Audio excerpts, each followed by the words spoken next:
Շարունակվում են 2026 թվականի պետական բյուջեի նախագծի նախնական քննարկումները։ Բյուջեի նախագիծը ներկայացրել է կառավարությունը։ Քննարկումը տեղի ունենում падգամավորների, ինչպես նաև ֆինանսների նախարար Վահե Հովհաննիսյանի, շրջակա միջավայրի նախարար Համբարձում Մաթևոսյանի մասնակցությամբ։ Իր ոլորտի վերաբերյալ հանդես է եկել տարածքային ենթակառուցվածքների նախարար Դավիթ Խուդաթյանը։ Падգամավորները հարցրել են, թե արդյոք Երասխից մինչև ադրբեջանական սահման երկաթգծի կառուցման համար հատկացվել է գումար։ Ճանապարհային բլոկի հետ կապված ես երկուշաբթի կամ երեքշաբթի եմ ներկայացել, ճիշտն ասած, զեկույցը, բայց նաև որ հարցը տվել եք անդրադառնամ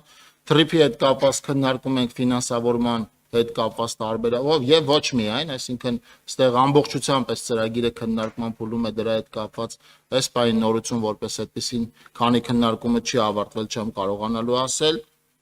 Երկաթուղիների արդիականացման մասով միջոցներ նախատեսված են, բայց երասխսադարակի մասով բյուջետավորված տող որպես այդպեսին չունենք։